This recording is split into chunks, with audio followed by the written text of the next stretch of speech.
In Anchor colon word, দেখুন in Anchor colon কার, তাহলে যেই সব কার এনকোর করে যেই ধরনের ইউআরএলগুলো আছে সেই ধরনের ইউআরএলগুলো চলে এসছে।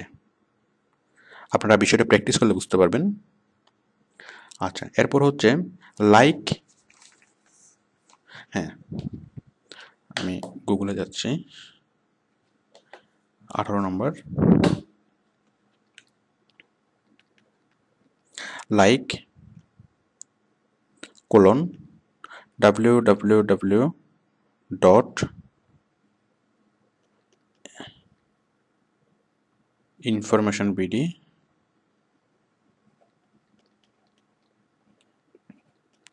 .com। এখন দেখুন এই যে ওয়েবসাইটটা www.informationbd.com, এখন এইরকম নামে আরও অনেক ওয়েবসাইট থাকতে পারে, যেমন informationbd.org, informationbd.com.vd। ওকে, তো এই যে এই সিমিলার ওয়েবসাইট আরও কী আছে সেটা আমাকে খুঁজে দিবে। আমরা যদি এভাবে লিখে সার্চ করি লাইক কোলন ওয়েবসাইটের নামটা, মানে এই ওয়েবসাইটের মতো আরও কী ওয়েবসাইট আছে আমাদেরকে সেটা খুঁজে দিবে। আপনি সেটা গুগলে সার্চ করে দেখতে পারেন, মানে informationbd.org অথবা informationbd.com.vd এরকম। তারপর হচ্ছে ওয়েদার সার্চ, আমি যদি এভাবে লিখি ওয়েদার স্পেস চিটাগং, তাহলে আমাকে চিটাগংয়ের ওয়েদার দেখাবে। যদি লিখি ওয়েদার স্পেস ঢাকা, তাহলে ঢাকার ওয়েদার দেখাবে। বিষয়টা দেখুন, ওয়েদার স্পেস চিটাগং। আজকে চিটাগংয়ের তাপমাত্রা কত, বৃষ্টিপাতের সম্ভাবনা কেমন, সবগুলো আমাকে দেখাবে। তাপমাত্রা হচ্ছে 24 ডিগ্রি সেন্টিগ্রেড এই মুহূর্তে, ক্লাউডি, বৃষ্টি হচ্ছে, দেখতেই পাচ্ছেন।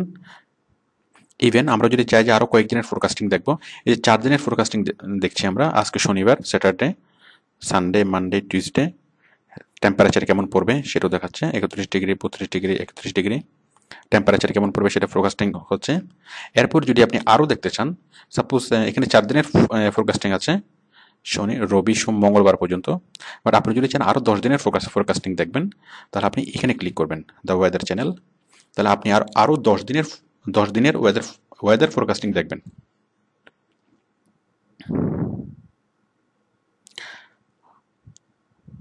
দেখুন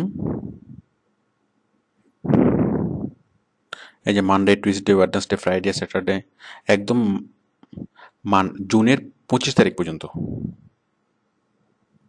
আজকে হচ্ছে জুনের 16 তারিখ, তো বুঝতেই পারছেন। এবং যদি আপনি ডিটেলসে যান তাহলে ডিটেলসে আরও দেখবেন, আপনারা একটু ক্লিক করে দেখবেন। এছাড়াও আপনি যে 10 ডে, আপনি মান্থলি ফোরকাস্টিংও দেখতে পাবেন। আরেকটা মজার বিষয় দেখুন, ম্যাপ। আমরা সাধারণত আকাশের দিকে তাকালেই আমরা মেঘ দেখি, এই কোথায় মেঘ হচ্ছে, অথবা কোথায়, মানে আকাশের দিকে তাকালে আমরা মেঘ দেখি। বাট আমরা যদি, আমাদের সাথে যখন গুগল আছে, আমাদের আকাশের দিকে তাকানোর দরকার নাই। চিটংয়ের উপরে মেঘ আছে কিনা সেটা আমি গুগলেই দেখব, অথবা এখানে বৃষ্টি হওয়ার সম্ভাবনা আছে কিনা, অথবা মেঘ কোন দিক থেকে আসছে। দেখুন ম্যাপ আসছে, এই যে ম্যাপ,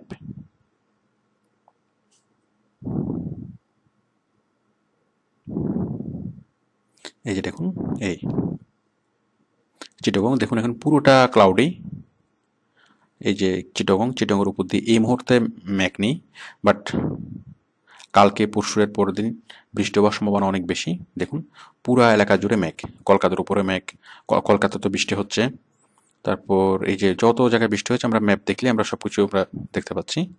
তো সারা পৃথিবীতে আপনি দেখতে পাবেন সারা পৃথিবীর কোন কোন জায়গায় বৃষ্টি হচ্ছে, আপনি গুগল ম্যাপ দেখে খুব সহজে বুঝতে পারবেন। বিষয়টি আসলে খুব মজার। আর তাছাড়া মেঘ কোন দিক থেকে আসছে এবং কয়দিন পর আপনার দেশে, আপনার মানে এলাকায় বৃষ্টি হবে, আপনি খুব সহজে বিষয়টা বুঝতে পারবেন। তাহলে ওয়েদার স্পেস সিটি। ওকে, এখন হচ্ছে শব্দের অর্থ জানতে, এই বিষয়টি আপনাদের অনেক কাজে লাগবে। শব্দের অর্থ জানার জন্য 20 আমরা লিখব ডিফাইন কোলন ওয়ার্ড।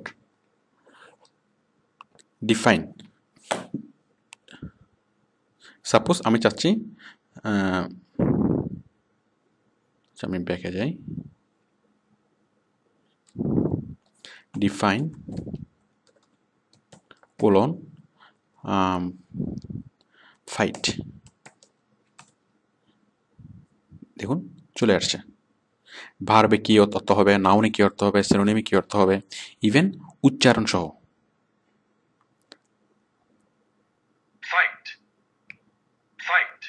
বুঝতেই পারছেন।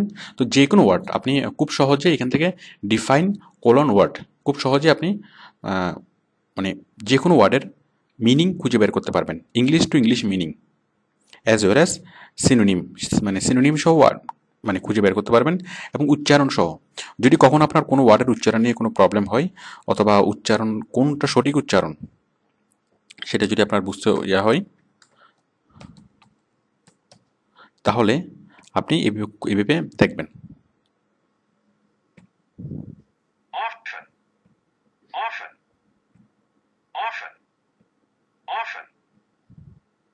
ওকে, তারপর দেখুন 21 কনভার্ট মেজারমেন্ট, কনভার্ট করা, কনভার্টার। আমরা যে কোনো মেজারমেন্ট আমরা কনভার্ট করতে পারি। Suppose 15 stone in kilos, 15 stone in kilos মানে 15 টন ইন কিলোস। আমি স্টোন লিখলাম, আচ্ছা আমি সহজ করে লিখে টন লিখি। 15 টন সমান কত কিলোগ্রাম। দেখুন আমরা জাস্ট গুগলে সার্চ করে লিখব 15 ton, 15 ton in kilos, in KG, KG লিখি 15 টন ইন কেজি। দেখুন এই করার আগে চলে এসছে, আমরা সার্চ করছি। দেখুন 15 টন সমান কত কিলোগ্রাম। তো যে কোনো কনভার্টার আপনি যে কোনো মেজারমেন্ট থেকে যে কোনো মেজারমেন্টে কনভার্ট করতে আপনি পারেন। এবার আপনি দেখুন কারেন্সি কনভার্টার, আপনি চাচ্ছেন $25 সমান কত টাকা, তাহলে $25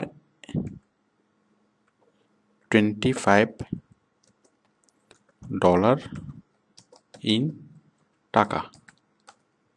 দেখুন চলে এসছে, এই যে $25 সমান কত টাকা, এই এখানে দেখবেন,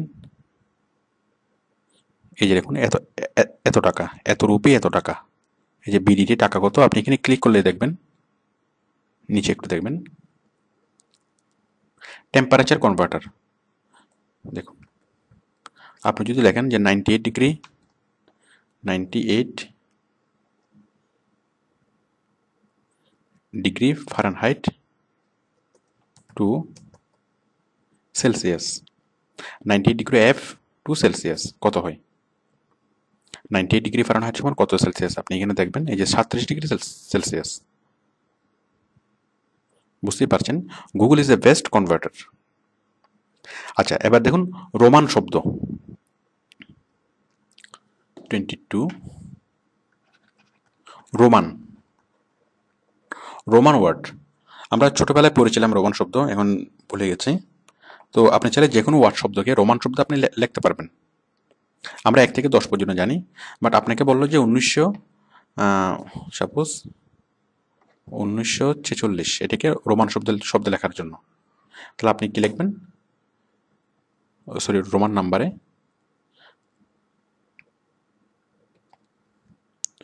1946 ইন রোমান, রোমান নাম্বারস। দেখুন এইটা বিষয়টা আসলে খুব মজার। এরপর হচ্ছে টাইম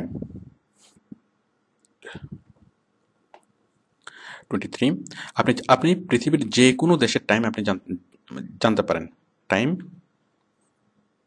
স্পেস সিটি, যে কোনো সিটি, যেমন time space Dhaka, time space Chittagong, time space New York, খুব সহজে আপনি জানতে পারবেন। সাপোজ এই মুহূর্তে নিউ ইয়র্কের টাইম কত, টাইম স্পেস নিউ ইয়র্ক,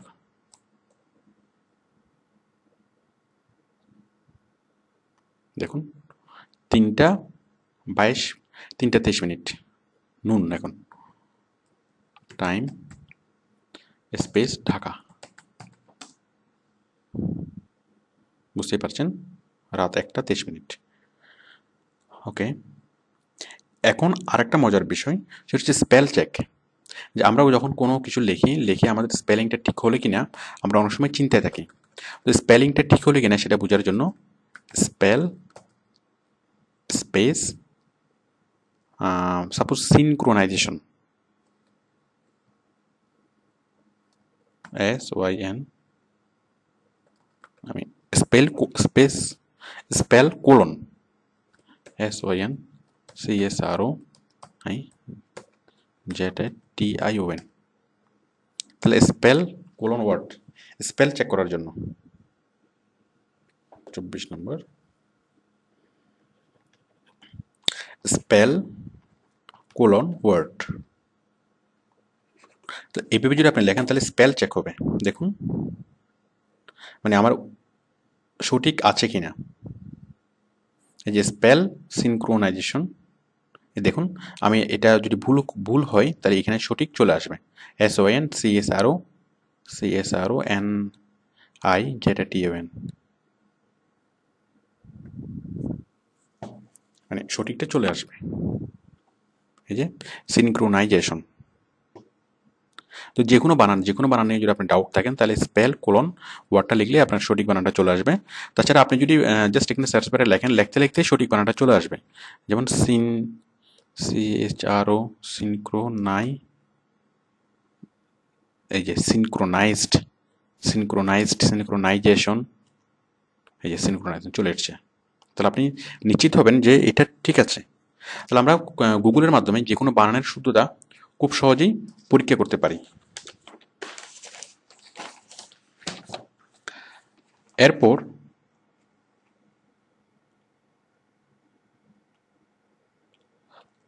মোটামুটি এগুলোই। তো আশা করি এই যে আমরা 24টা যে সার্চের ওয়ে দেখালাম এগুলো আপনারা ভালোভাবে প্র্যাকটিস করবেন।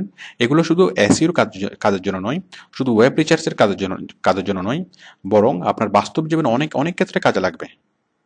মানে আপনি আউটসোর্সিং না করলেও আপনার এই জিনিসগুলো অনেক কাজে লাগবে। তো আশা করি আপনারা বিষয়গুলো মনোযোগ দিয়ে প্র্যাকটিস করবেন। ওকে, থ্যাংক ইউ।